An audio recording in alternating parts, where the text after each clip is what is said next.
차은희의 클라우드 클리닉 AWS 테크 에반젤리스트인 윤석찬님과 함께합니다.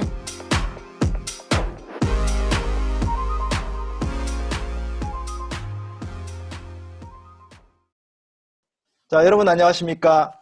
차은희의 클라우드 클리닉. 좀 오랜만에 뵙는 것 같습니다. 네, 이번 시간에는 지난번에 한번 저희가 연재를 했었죠. AWS 히로 특집, 그러니까 AWS 전문가로 선정되신 분들하고 같이 만나서 클라우드와 관련된 이야기들을 나눠보는 시간이었는데요. 오늘 또 클라우드로 진짜 본인의 인생을 바꾼 김현민님과 함께 하도록 하겠습니다. 안녕하세요. 네, 안녕하세요. 네, 현민님, 지난 5월 달에 새로운 히어로로 선정이 되셨잖아요. 그래서 축하드리고요. 네, 간단하게 본인 소개 잠깐 해주시면 좋을 것 같아요. 네, 우선은 저는 이제 메가존 클라우드라고 하는 AWS 파트너사에서 이제 근무를 하고 있고요. 솔루션즈 아키텍트 업무로 이제 현재 일을 하고 있습니다. 솔루션즈 아키텍트에 대해서 잘 이제 모르시는 분이 계실 것 같아가지고 잠깐 말씀을 드리자면 AWS에 대해서 이제 컨설팅과 이제 아키텍처를 작성을 하고 그 다음에 실제로 이제 구축과 POC, 그다음에 프로토타이핑의 업무를 이제 맡고 있습니다. 메가존 클라우드에서 이제 현재 한 3년 정도 현재 업무를 맡고 있고요. 메가존 클라우드는 이제 2012년부터 이제 AWS 파트너사로 이제 진행이 돼가지고 현재 한 3,000 고객사 이상이 가지고 있습니다. 그리고 AWS 컴피턴시도 이제 현재 한국에서는 가장 많이 가지고 있고, 규모로 보자면 이제 에이펙에서 이제 현재 넘버원으로 이제 저희가 알고 있습니다. 그리고 한국에서는 이제 다양한 고객사가 있는데요. 게이밍 고객사, 그다음에 엔터프라이즈 고객사, 그다음에 다양한 이제 스타트업 분들이 저희 고객사로 같이 이제 협력해서 이제 업무를 하고 있습니다. 메가존을 특별히 고른 이유가 있으신가요? 우선 메가존을 고른 이유는 아무래도 이제 AWS 업무를 가장 많이 하는 회사로서 이제 어떻게 보면 AWS 관련된 일을 가장 많이 할 수가 있게 되고요. 같이 일하시는 분들도 AWS 전문가로서 제가 이제 많이 배울 수 있는 점이 메가존을 선택하게 된 이유인 것 같습니다. 제가 듣기로는 커뮤니티 활동하다가 영입된 걸라고 들었는데 그렇지 않나요? 네, 맞습니다. 예전에 4년 전 AWS KRG, 이제 한국 사용자 유저 그룹과 이제 일본 사용자 그룹, 조스유지와 이제 조인트 미더비 한 번 있었습니다. 네. 그때 이제 제가 좀 약간 뒷자리에 앉았었는데, 그때 제 옆자리에 앉은 분이 저희 메가존 클라우드의 이제 박상욱 이사님이십니다. 그래서 이제 그때 옆에서 같이 이제 AWS 유저 그룹 활동하고 세미나에 좀 약간 참여하는 걸 보면서 그때 이제 메가존으로 이제 이직을 제의를 하셨습니다. 그 박상욱 이사님이라는 분도 이제 우리 커뮤니티 히로시잖아요. 네, 맞습니다. 네, 커뮤니티 히로가 커뮤니티 히로를 꼬신 거네요. 네, 그렇게 볼 수도 있겠네요. 네. 현미님 지금 메가존에서 일을 하고 계신데 AWS하고 어떻게 처음 만나게 됐는지 한번 이야기를 한번 풀어보도록 할게요. 원래 그 현미님은 이렇게 백핸드나 클라우드에 좀 뭐 잘 하고 계셨던 그런 분이신가요? 아닙니다. 저는 이제 기존에는 이제 포시 소프트라고 하는 이러닝, 이제 LMS 솔루션을 만드는 회사에 있었고요. 그 중에서도 이제 저는 iOS 이제 개발자로서 프론트엔드 쪽 모바일 어플리케이션 개발을 주로 했었습니다. 모바일 개발을 했던 사람이 왜 AWS에 이제 관심이 있었을까? 약간 이렇게 궁금해 하실 수도 있는데요. 저 같은 경우는 이제 iOS 개발을 하다가 간단한 이제 REST API에 대한 테스트라든가 푸시 노티피케이션 테스트를 이제 직접 로컬 컴퓨터에서 이제 돌리다가 개인적으로 이제 다양한 클라우드 서비스들을 이제 접해서 테스트를 해보게 됐습니다. 그러니까 이제 프론트엔드 개발을 그동안 꽤 했었고 아주 사이드 잡으로 백엔드 개발을 하다가 이 클라우드에 관심을 갖게 된 거군요. 네, 맞습니다. 처음 AWS와 첫 만남은 이제 제가 다른 세미나 다니는 걸 좋아하는데 이제 KELP에서 이제 2012년 진행했던 AWS EC2 AMI 세미나를 제가 들었었습니다. 미국이나 일본 같은 해외에서는 이제 이런 AWS라는 서비스를 이용해서 실제로 이제 개발을 하고 있고 앞으로 이제 많이 퍼질 거다. 약간 이런 얘기를 간략하게 해주셔서 이때부터 약간 클라우드 쪽에 관심을 좀 가지게 됐습니다. 포시 소프트에서 이제 일을 하면서부터 AWS에 대한 교육을 한번 보내준 적이 있습니다. 그때 이제 AWS 유저 그룹을 소개를 시켜주셨습니다. 페이스북에 AWS KRG라고 하는 유저 그룹이 있고 여기에서 이제 많이 이제 AWS 관련된 글들이 올라온다.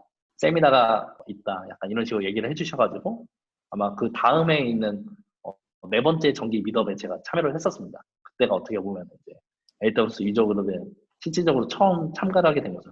그렇죠. 그때는 저희가 이렇게 모임이 많지 않고 1년에 뭐 한 번, 두 번? 반기나 분기 정도 세미나를 하고 있을 때였으니까. 그때 우리가 만났었나요? 그때 아마 제가 진행하시는 건 듣기는 했는데, 네, 그렇군요. 제가 2016년도에 포시소프트에 다닐 때, 미국에 한번 출장을 간 적이 있습니다. 그 당시에 이제 미국에 있었는데, 석찬님께서 이제 페이스북 메신저로 연락을 주셨는데, 그 해에 열리는 이제 리메트 행사에 참석할 의향이 있냐고 이제 말씀 주셔가지고, 그때 마침 미국에 처음 세미나 왔었는데, 이제 다시 한번 또 오고 싶다는 생각이 있었는데, 좀 빠르게 그렇게 기회가 주어질 줄은 몰랐었습니다. 아, 그래서, 제가 연락을 했었다고요? 네, 기억이 안 나는데. 페이스북에 나와 있습니다. 아, 그래요? 아마 아, 그때 제가 문자로 보내주셨어요. 네. 나이가 들어서 그런가 봐. 네. 유적으로 행사 아마 참여 많이 한 사람들한테 이제 그때 연락 주셨던 것 같아요. 아, 이제 기억이 나네요.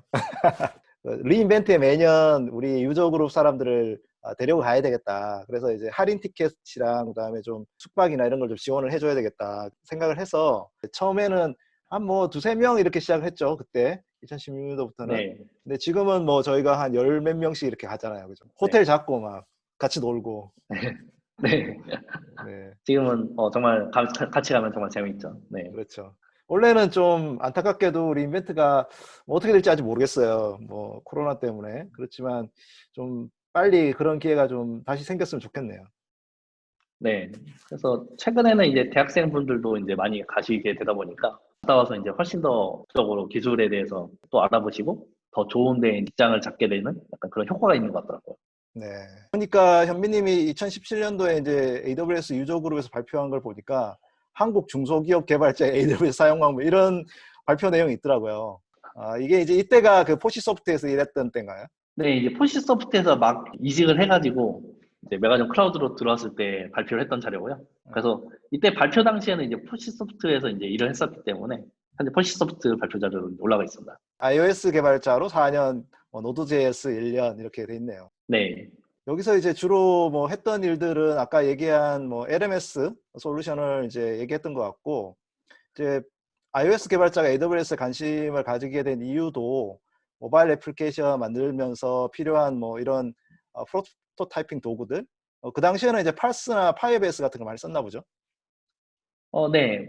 아무래도 모바일 개발자가 다 보니까 이제 사실 백엔드에 대한 지식이 이제 좀 많이 부족했었고, 그래서 이제 편하게 이제 어떻게 모바일 개발자가 서버 개발자의 지원 없이 어떻게 이제 프론트엔드 개발을 좀 많이 테스트할 수가 있어 봤을 때, 페이스북에서 인수했던 파스랑 현재는 이제 구글에서 인수했던 파이어베이스가 이제 그 당시에는 이제 BAS, 그러니까 백엔드 애저 서비스로 이제 많이 각광을 받고 있었습니다.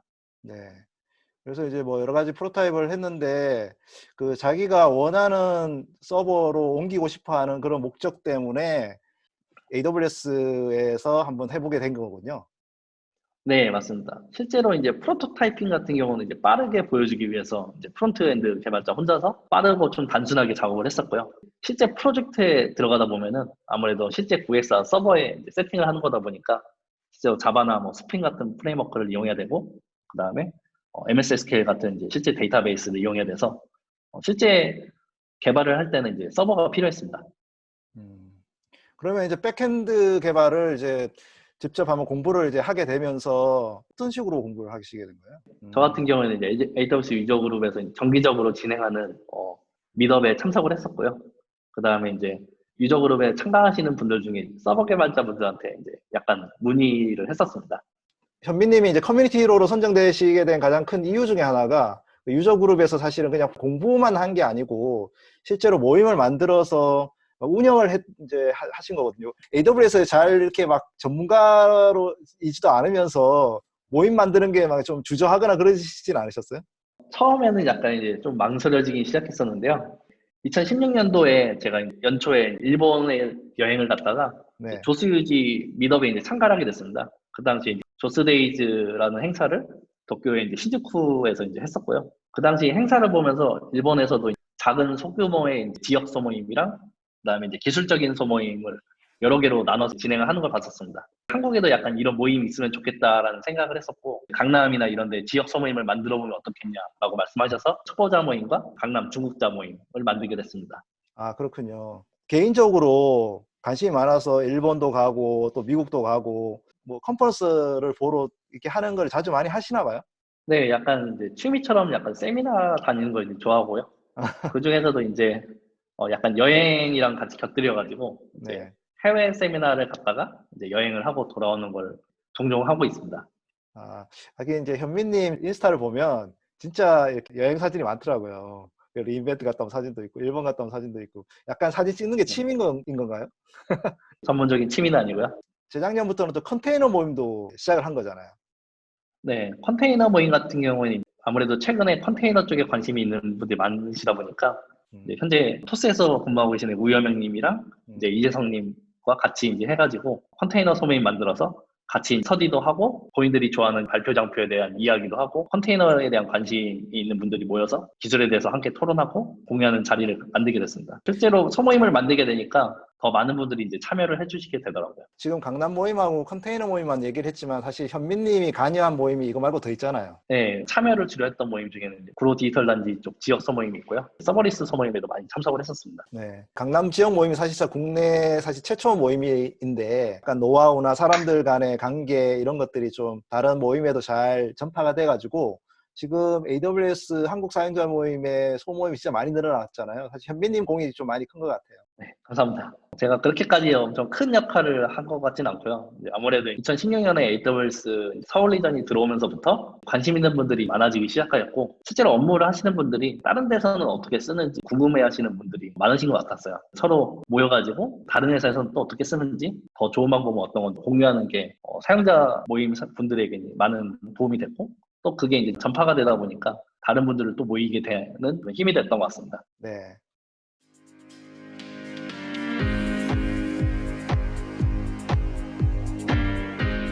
지금 여러분은 차은희의 클라우드 클리닉을 듣고 계십니다.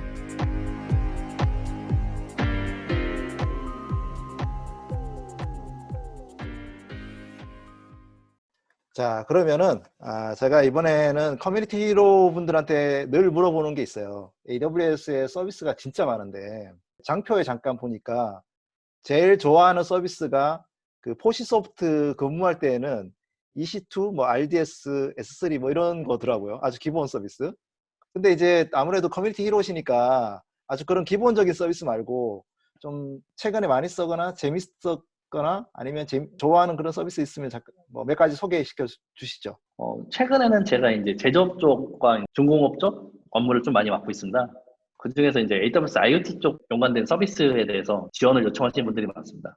AWS IoT 같은 경우는 이제 직접 여러분들이 뭐 MQTT 서버를 직접 EC2에 구축하지 않더라도 AWS IoT 서비스를 이용해서 고수준으로 구축된 이 서버를 이제 지원을 받으실 수가 있고요. 실제 공장이나 좀 커넥티드 홈 어플리케이션을 만든다거나 할 때 편하게 이용을 하실 수가 있습니다. 요즘 뭐 제조 기업들이 클라우드로 전환을 좀 많이 하나 보죠? 제조기업이나 이제 아니면 중공업 같은 이제 실제 장비를 다루는 업체에서 많이 클라우드에 대해서 관심이 많고, 그다음에 클라우드에 대한 전환을 이제 준비하시는 분들이 많이 계십니다. 그 중에서 이제 AWS IoT 이제 그린글라스에 대해서 잠깐 설명드리면은 AWS IoT 그린글라스 같은 경우는 이제 엣지 디바이스에서 이제 컴퓨팅과 뭐 메시징, 데이터 관리랑 이제 ML 추론까지 이제 지원을 하는데요. 이제 여러분들이 공장에 있는 장비라든가 아니면 실제 어떻게 굴러다니는 기계들에 그린글라스를 설치한 다음에 해당 기계나 장비에서 나오는 센서 데이터를 수집해서 다시 이제 AWS 클라우드로 전송을 하는 이런 기능을 가지고 있습니다. 그린글라스는 오퍼레이팅 시스템인 거죠? 그린글라스는 오퍼레이팅 시스템이라기보다는 OS 위에서 AWS IoT와 연동을 좀 더 편하게 해주는 미드레이어 소프트웨어라고 보시면 됩니다. 내부적으로는 약간 컨테이너와 비슷하게 이제 동작을 하게 되고요. 리눅스 같은 경우에는 여러 개의 람다 함수를 로컬 쪽에서 돌려서 다양한 센서들의 기능을 이제 받아서 전처리를 한다던가 혹은 AWS IoT 코어 쪽으로 보낸다던가 하는 기능을 탑재하고 있습니다. 원래는 이제 클라우드라고 하면 사실 클라우드 뭐 데이터 센터에 있는 그 서비스에서 서비스를 돌려야 되는데 요 IoT 그린글라스 같은 경우는 엣지에 그러니까 현장에 있는 장비 근처에다 설치를 해가지고 거기서 오는 데이터를 수집을 해가지고 이제 클라우드로 보내는 역할을 해주는 거군요. 네, 맞습니다.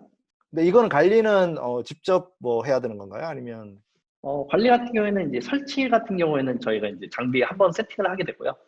세팅을 하고 나면은 이제 저희가 이제 원격으로 AWS 콘솔 내에서 람다 함수를 업데이트하거나 수정을 할 수가 있습니다. 장비에서 이제 인터넷 환경에 접속이 돼 있으면 업데이트가 훨씬 더 편하게 이제 직접 저희가 장비에 가지 않더라도 변경을 할 수가 있는 거죠. 국내에도 이 그린그래스를 통해 가지고 이제 데이터 수집해서 클라우드와 연결하는 기업들이 좀 많아지고 있는 거군요.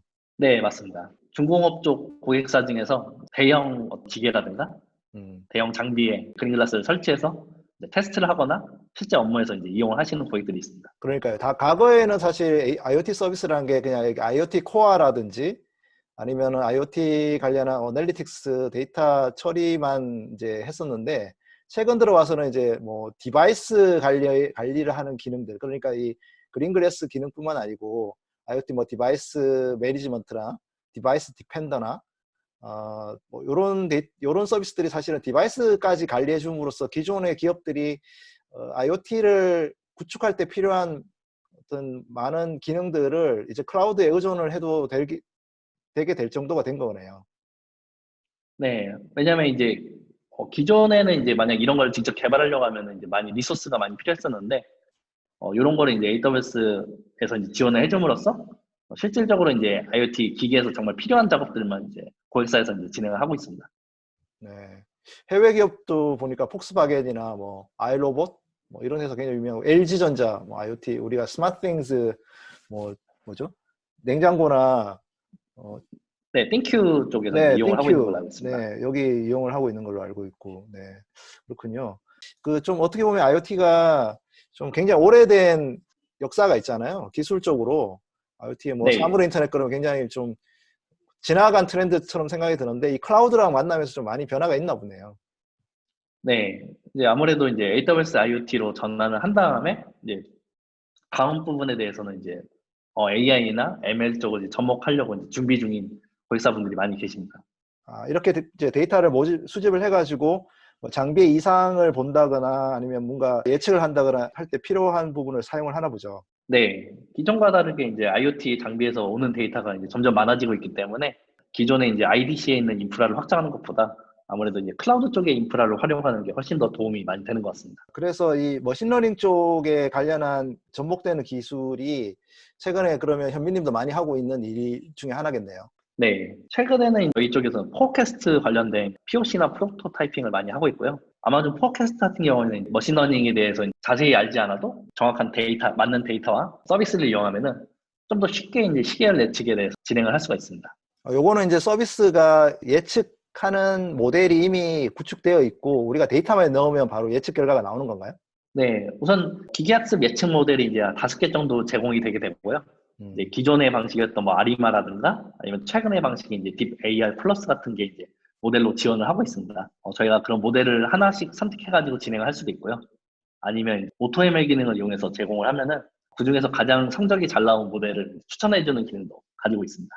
특히 IoT 데이터 같은 경우에는 아마존 포캐스트를 연동해서 사용하면 굉장히 도움이 될 것 같네요. 네, 이제 뭐 데이터가 얼마나 증가를 할지 아니면은 특정 어떤 시간대나 특정 날짜에 어떤 변화가 있을지 약간 이런 거를 이제 예측하려는 분들 계시고요.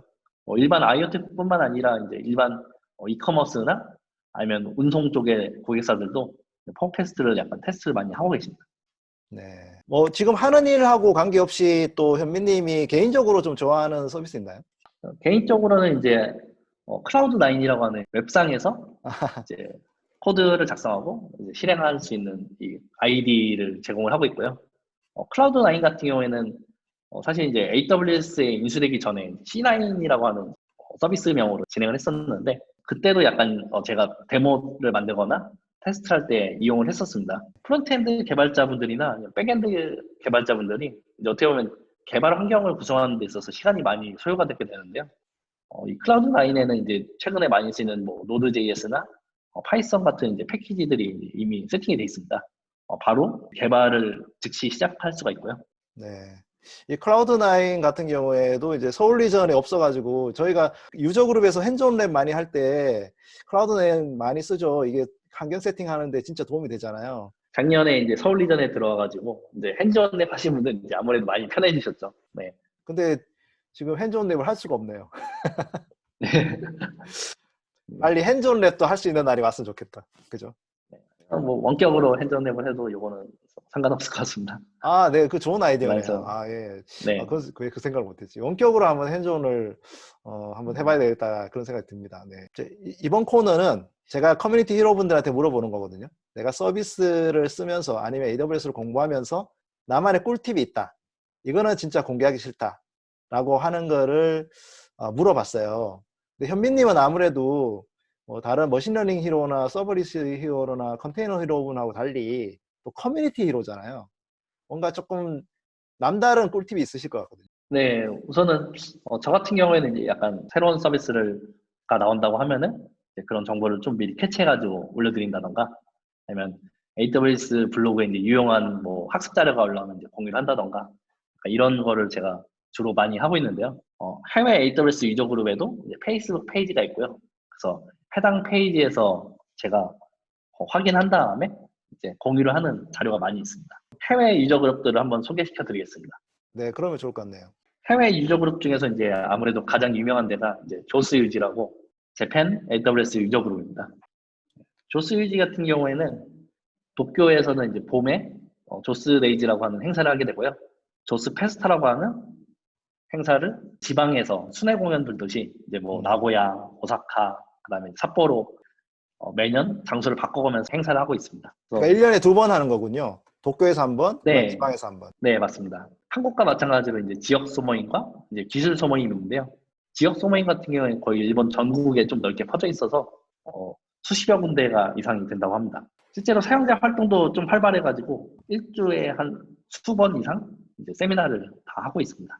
일본은 트위터를 진짜 많이 쓰잖아요. 한국은 트위터 별로 안 쓰는데. 네, 일본은 이제 트위터도 많이 쓰고 그다음에 이제 자체적인 이벤트 페이지라고 하는 걸 이용해서 이제 이벤트를 만들고 있습니다. 우리로 치면 페스타나 온오프믹스 같은 거군요. 네, 맞습니다. 일본 쪽 같은 경우에는 특이한 소모임도 많이 있습니다. 꼭 기술적인 부분이 아니라 프리랜서라든가 아니면 이제 마케팅 혹은 뭐 금융이나 방송에 관련된 이제 유저 그룹이 별도로 있습니다. 자기 업무와 관련된 지식들이나 AWS 노하우를 서로 공유를 많이 하는 편입니다. 그러니까 우리나라는 이제 커뮤니티 미트업 모임이 그냥 분야별로 뭐 서버리스나 컨테이너 이런 식으로 되어 있는데 여기는 지역별로 그다음에 그 기술 외적인 분야에 있는 사람들도 많이 참가하는 그런 모임이군요. 네, 아무래도 기술 외적인 분들 같은 경우에는 굳이 꼭 기술적인 거에 딥다이브를 하지 않더라도 약간 AWS에 관심이 있고 혹은 행사 모임에 이제 관심이 있으면은 참여를 많이 하시는 분들이 계십니다. 미디어 쪽 소모임입니다. 네, 방송 장비를 들고 있죠. 네, 다음에 소개시켜드릴 나라는 이제 AWS 유저 그룹 홍콩입니다. 홍콩 유저 그룹 같은 경우에는 이제 AWS 히어로이신 여기 머신러닝 히어로인 사이러스 웡이라는 분이 운영을 하고 계시고요. 이분 같은 경우는 이제 머신러닝 쪽이랑 AWS 신규 서비스에 관심이 많으십니다. 그래서 어느 곳보다 이제 AWS 서비스가 빠르게 올라오는 커뮤니티 중에 하나입니다. 중국 쪽에 이제 세미나 같은 것도 이제 공유를 해주시고 또 오늘 업데이트된 이제 람다에서 이제 EFS가 마운트된 거를 이제 오늘 아침에 바로 공유를 해주셨습니다. 한국 페이스북 그룹에 바로 공유해 주시는군요. 그래서 현빈님이 딱 보고. 네, 그래서 일반적으로는 이제 홍콩 쪽이 훨씬 더 빨리 올라오고요. 그다음에 제가 올리는데 오늘은 제가 약간 더 빨랐습니다. 아, 그래요? 네. 관리자분이 이제 실제 이제 AWS 기술 파트너사에서 이제 일을 하고도 계시고 그다음에 교육 쪽에서도 많이 이제 업무를 하고 계십니다. 그래서 이걸 보시면 이제 딥레이서 워크숍이 있는데요.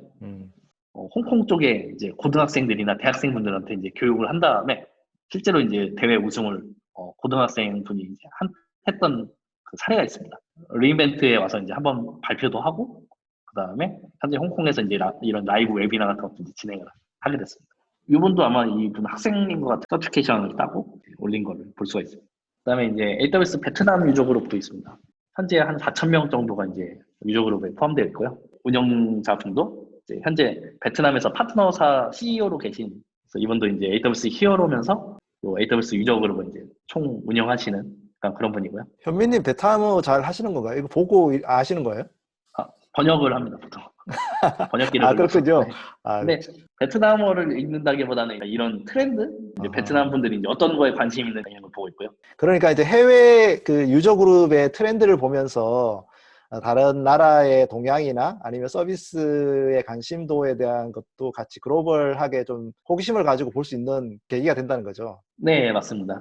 특히 이제 저희 회사 같은 경우에는 베트남 쪽에 지사도 있기는 하거든요. 베트남 쪽에서 이제 어떤 걸 더 궁금해 하는지, 어떤 서비스 위주로 좀 많이 하고 있는지를 좀 볼 수 있습니다. 네. 타일랜드 쪽은 이제 이쪽 AWS 히어로 분이 이제 데일리텍이라고 하는 회사의 이제 CEO로 계시고 AWS 서티피케이션을 거의 7개 이상 보유하고 계신 엄청 똑똑하신 분입니다.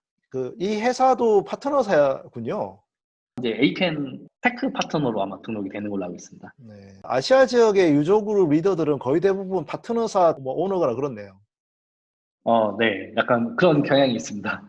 아무래도 파트너사에 있다 보면은 AWS 행사에 참석을 하거나 아니면 AWS 기술에 대해서 이제 관심이 있을 수밖에 없기 때문에 동남아 지역에서는 파트너사가 조금 더 이런 AWS 히어로라든가 아니면 이런 행사에 참석을 좀 많이 할 수 있게 되는 것 같습니다. 약간 이런 다양한 해커톤 같은 걸 실제로 진행을 하면서 데모 같은 걸 만든다던가 아니면 어떤 새로운 서비스들에 대해서 이제 한다던가 하고요. 그래서 실질적으로 이제 제가 봤을 때는 베트남이나 타일랜드 혹은 필리핀 같은 곳에서도 기술적으로는 사실 한국과 거의 별 차이 없을 정도로 이제 많은 AWS 서비스들을 이용하고 있는 걸 알 수가 있습니다. 그 다양한 서비스에 이제 관심도 많이 가지고 계시고. 지금 보여주신 화면들이 보니까 다 유저 그룹이 다 페이스북에 있어요, 그죠? 아마 아시아 쪽 유저 그룹이 이제 페이스북에 좀 많이 있는 걸로 알고 있습니다. 또 알려드릴 것 중에 하나가 AWS 람다인 액션을 이제 집필하신 데닐로 포치아 이분의 페이스북 페이지고요. 여기에도 이제 AWS의 새로운 서비스에 대한 글들이 많이 올라오고 있습니다. 오늘 이 람다 EFS가 올라오자마자 이제 바로 저희 한국 커뮤니티에 공유를 했습니다. 네. 람다 EFS 얘기는 지금 벌써 3번째 하고 있어요. 너무 많이 했네. 람다 EFS 얘기가 나온 김에 잠깐 소개해 주시죠. 왜 중요한지. 네. 예전 EC2 방식에서 컨테이너로 넘어가고 서버리스로 이제 넘어가는 트렌드에 있는데요. 처음 람다가 나왔을 때보다 훨씬 더 많은 기능들이 이제 추가가 됐었는데 사람들이 많이 아쉬웠던 것 중에 하나가 대용량의 라이브러리를 설치할 수 없다. 250메가의 제한이 있기 때문에 그거 하나랑 많은 용량의 데이터를 처리를 할 수 없다. 왜냐면 이제 람다 함수에 같이 포함되어 있는 루트에 이제 TMP 폴더가 500메가까지밖에 제한이 없었습니다. 새로 나온 람다 함수에 저희가 이제 EFS 이제 스토리지를 마운트를 할 수 있게 되면서 그 제한 사항들이 이제 많이 풀려지게 됐습니다. 그래서 AWS에서는 크게 두 가지의 예시를 들어서 설명을 하고 있습니다. 하나는 대용량의 라이브러리를 설치를 해서 람다 함수에서 구동을 하게 됩니다. 람다에서 이제 기존에는 라이브러리를 작은 사이즈밖에 설치할 수 없었는데요. EFS를 이용하게 되면서 좀 더 큰 사이즈의 라이브러리를 설치해서 이제 이용을 할 수 있게 됐습니다. 그 중에 하나가 이제 머신러닝에 대한 인퍼런스 예측하는 API를 만들고 이 API의 라이브러리를 이제 파이토치를 설치를 해서 실제 그 API를 호출해서 이제 인퍼런스를 하게 되는 거를 설명을 하고 있습니다. 머신러닝을 만들어서 이제 실제 서빙을 하는 분들 중에 이제 람다로 서빙을 하는 분들이 좀 더 많아질 것 같습니다. 네. 두 번째 예시는 이제 EFS에서 이제 파일에 대한 읽기나 쓰기 작업을 할 때인데요. 기존에는 이제 파일 사이즈나 크기에 대해서 이제 저희가 제한이 있었는데, 요 예제에서는 람다 함수에서 실제 파일을 읽고 쓸 때 EFS를 이용해서 읽고 쓰기 때문에 제한사항이 풀리는 거에 대한 얘기를 담고 있습니다. 여기서는 이제 API 게이트를 통해서 람다 함수를 호출하면은 특정 폴더에 있는 파일을 읽거나 쓰거나 하는 거를 예시로 들고 있습니다. 그래서 실제 파일에 대한 어떤 접근이나 읽고 쓰기에 대한 기능들이 좀 더 편리하게 이용을 할 수가 있습니다. 그 람다 함수가 갖고 있었던 기존의 퍼시스턴트 스토리지가 없었던 부분을 좀 아주 좋게 보완해주는 그런 기능이 되겠네요. 그 진짜 그 해외 분들하고 좀 친하게 지냈던 경험들이 있었나 보죠? AWS 이제 커뮤니티 데이라고 해서 예전에 이제 AWS 서밋 서울을 할 때 같이 곁들여서 했던 행사가 있습니다. 그때 이제 해외 유저 그룹분들, 일본이나 중국, 그다음에 베트남, 필리핀, 태국 이쪽에서 이제 AWS 유저 그룹 분들이 많이 방문해 주셨고요. 그때 이제 같이 저희가 제주도에 워크숍을 가가지고 서로 약간 AWS에 대한 얘기도 하고 각 나라에 대한 얘기도 하고 취미에 대한 얘기도 하면서 서로 이제 친해졌던 기억이 있습니다. 그분들과 함께 이제 AWS 리인벤트 행사에 가면 이제 거의 많이 만날 수 있게 됐고요. 그래서 저희끼리 서로 일본 쪽에 이제 행사라든가 혹은 뭐 베트남 쪽에 커뮤니티 데이, 여기 사진에서는 이제 호주 쪽에 이제 저희 커뮤니티 데이가 있었을 때 서로 이제 에이펙에 있는 분들이 다 모여가지고 아, 멜번에서 있었던 행사군요. 행사가 끝난 다음에는 이제 다 같이 이제 약간 워크숍 형태로 당일치기 이제 여행을 이렇게 갔다 왔던 것도 아주 기억에 남습니다. 아, 12사 도바이네요. 네.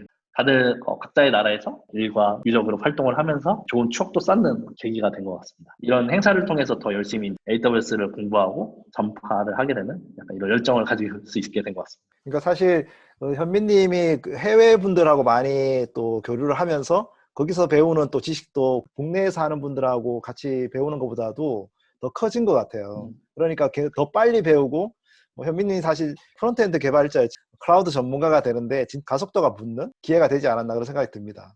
AWS 커뮤니티에 참가하시는 분들도 현민님처럼 해외 분들하고도 교류를 많이 해서 더 많이 배우시는 분들이 많아졌으면 좋겠다는 생각이 듭니다.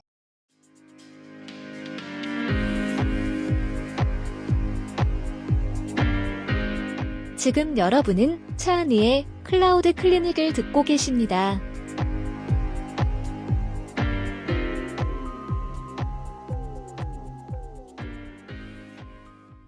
그동안 커뮤니티 활동하시면서 발표도 많이 하셨잖아요. 그 사이에 네. 본인이 좀, 나는 이거는 좀 밖에 얘기해도 좀 자신 있다라고 아끼는 발표 있으면 한두 개 소개시켜 주시죠.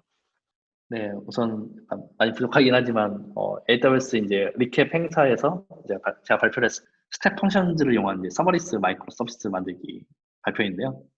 AWS에서 스텝 펑션이 나온 다음에 리메트 행사에서 처음 들었었습니다.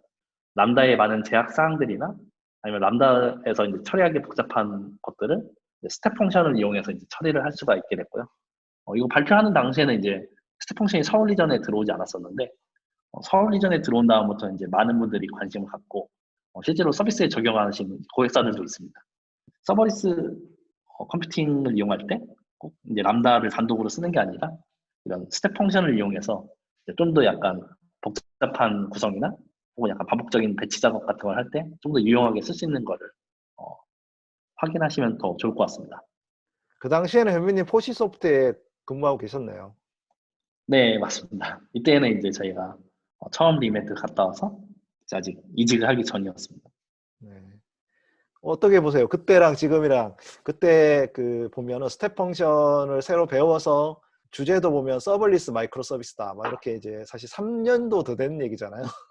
굉장히 네, 그렇죠. 짧은 시간 같지만 시간이 많이 갔는데 그 네. 사이에 뭐 이 마이크로 서비스 아키텍처나 서블리스 쪽 분야의 변화가 좀 많다고 생각이 드세요? 네, 정말 람다 같은 경우에는 정말 엄청나게 많은 발전을 했었고요. 람다만을 이용해서 이제 개발을 하시거나 아니면 이제 서비스를 하는 고객사들도 꽤 많이 이제 태어나게 됐고요. 그다음에 이제 실제로 비단 람다만 이용하는 게 아니라 다른 서비스를 이용하면서 이런 이제 람다라든가 스텝 펑션을 이용해서 서비스에 약간 좀 더 일부분을 그냥 서버리스 형태로 구축하는 분들이 많이 계신 것 같습니다. 그리고 뭐 최근에 이제 발표한 것 중에 또 한 개 소개해 주시면 좋겠어요. 요거는 이제 리인벤트에서 제가 이제 앰플리파이로 넵튠의 이제 그래프DB 기반 모바일 앱 만들기 핸즈온 랩을 한 다음에 발표를 했던 거고요. 실제로 이제 앰플리파이를 이용해서 이제 저희가 프론트엔드를 개발할 수 있는데 프론트엔드 개발을 할 때 아까 앞서 소개시켜드린 뭐 클라우드9 같은 서비스를 이용해서 프론트엔드 개발부터 백엔드 개발까지 이제 AWS 위에서 할 수 있게 되는 약간 이런 부분들이 있고요. 앰플리파이 같은 경우에는 저희가 이제 AWS 유저그룹에서 핸즈온도 직접 진행하면서 다 같이 한번 앰플리파이의 약간 장점이랑 단점을 같이 느껴보게 된 이런 프론트엔드 소모임도 한번 진행을 한 적이 있습니다. 앰플리파이라는 게 이제 모바일 앱 개발자들을 위해서 iOS나 안드로이드 앱을 만들 때 AWS 클라우드를 이렇게 잘 연동해 주는 서비스인데 아무래도 현민님이 iOS 개발자셨으니까 강점이 좀 있겠네요. 네, 저 같은 경우에는 이제 프론트엔드 개발할 때 일반적으로 서버 개발자분들한테 요청을 했어야 되는데 앰플리파이 SDK를 이용하면 AWS 서비스들을 프론트엔드 개발자분들이 접근해서 이용하는 약간 이런 형태로 개발을 하게 됩니다. 어떻게 보면은 AWS 지식이 약간은 부족한 분들, 프론트엔드 개발자분들이 조금 더 편하게 이제 AWS 서비스를 이용할 수가 있게 되는 거죠. 그 프론트엔드 개발자 입장에서 어떠세요? 앰플리파이가 좀 쓰기에 진짜 어느 정도 성숙했다고 생각이 드세요? 앰플리파이만 가지고 개발하기에는 약간 좀 부족한 면도 있습니다. 근데 앰플리파이를 이제 이용해서 개발을 하게 되면은 이제 백엔드에 대한 관리를 이제 앰플리파이만 이용해서 이제 진행을 하실 수도 있고요.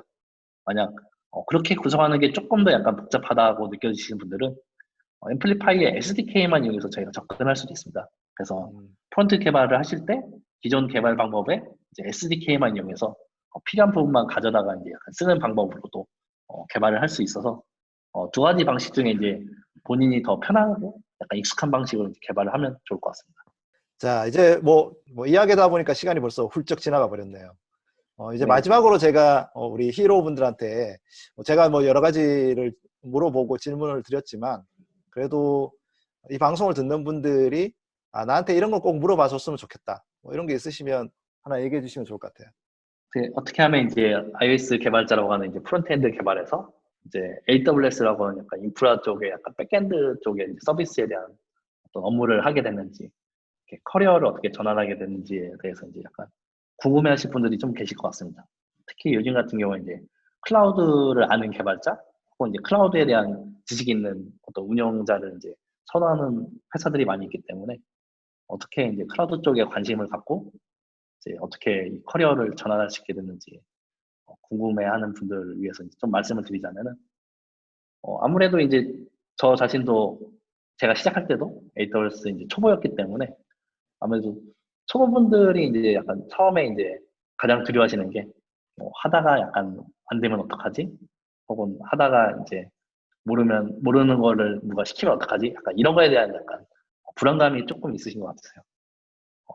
개발을 잘 하심에도 불구하고 AWS 클라우드를 처음엔 당연히 다 잘 모르시니까 AWS에 대한 업무를 만약 맡으면은 약간 이제 이거를 어떻게 해야 될지 약간 시작부터 약간 좀 두려워하시는 이런 분들이 계신데 사실 AWS를 이제 잘 하는 방법 중에 하나는 사실 직접 해보는 겁니다. 그래서 저 같은 경우도 세미나에 참가하고 많은 세션에 참가하고 이렇게 하지만은 실질적으로 본인한테 가장 도움이 되는 거는 AWS 자료들은 정말 인터넷상에 많이 있습니다. 그래서 핸즈온 랩 자료를 보면서 안 해봤던 거라도 한번 실제로 진행을 해보고 처음에는 약간 그냥 따라서만 해보게 되는데 두 번째 할 때는 약간 궁금한 것들이나 아니면 자기가 이제 변경해야 되는 것들을 직접 해보면서 진행하다 보면은 해당 서비스가 어떻게 이루어졌는지 아니면 해당 기능이 이제 AWS 서비스에서 어떻게 이용할 수 있는지 약간 이런 거를 알게 되는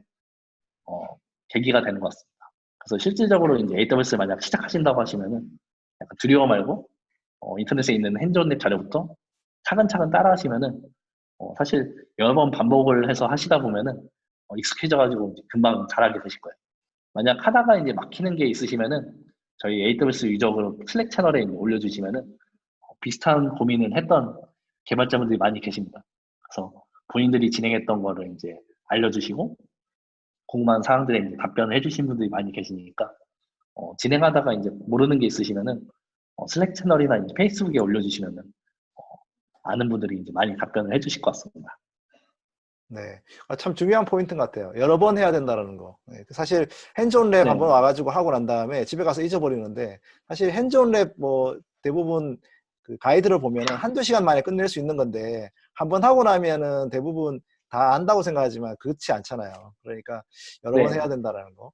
그리고 또 현민님처럼 그 슬랙 채널이나 페이스북 죽돌이 분들한테 요청하시면 좋은 답을 해주시지 않을까 그런 생각이 드네요. 네. 요즘에는 정말 많은 분들이 이제 지금 슬랙에 참여하시고 계시기 때문에 정말 답변을 다들 빨리빨리 많이 달아주시더라고요. 그리고 뭐 만약 답변이 안 올랐다고 해서도 이제 너무 걱정하지 않으셔도 되는 게 나중에라도 이제 답변이 올라오는 경우도 있고 그다음에 안 해봤던 거라고 하더라도 궁금한 거는 다른 분이 또 해보시고 올려주시는 분들도 계시거든요. 궁금한 사항이 약간 바로 답변이 안 달렸다고 해서 약간 실망하실 필요는 또 없을 것 같습니다. 거기 이제 올라오는 질문만 답변만 봐도 많이 배울 수 있는 것 같아요. 네, 맞습니다. 그래서 본인이 직접 하지 않더라도 답변만 보더라도 이 내용은 이렇게 되는구나 볼 수 있는 부분도 있고요. 이렇게 긴 시간 같이 해주셔서 감사드립니다. 이렇게 짧은 시간에 방송을 만나지만 현민님 역시 페이스북이나 슬랙 채널에 항상 있으니까 여기 방송 듣는 분들도 현민님한테 연락하셔서 또 좋은 정보도 많이 얻고 궁금하신 거 물어보고 이렇게 하면 좋을 것 같습니다. 오늘 정말 오늘 이렇게 녹화로 만나서 이제 반가웠고요. 제가 이제 슬랙 채널이나 페이스북에도 이제 계속 새로운 소식을 올리거나 슬랙에 이제 저도 아는 한도 내에서 답변을 드리고 있습니다. 혹시 AWS 유저그룹에 참여하지 않으셨던 분들이 계시면은 같이 참여해서 재밌게 이제 AWS 배워보고 이제 아는 내용은 또 서로 공유해가면서 발전해 나가면 좋을 것 같습니다. 네, 감사합니다. 다음에 또 만나요. 안녕.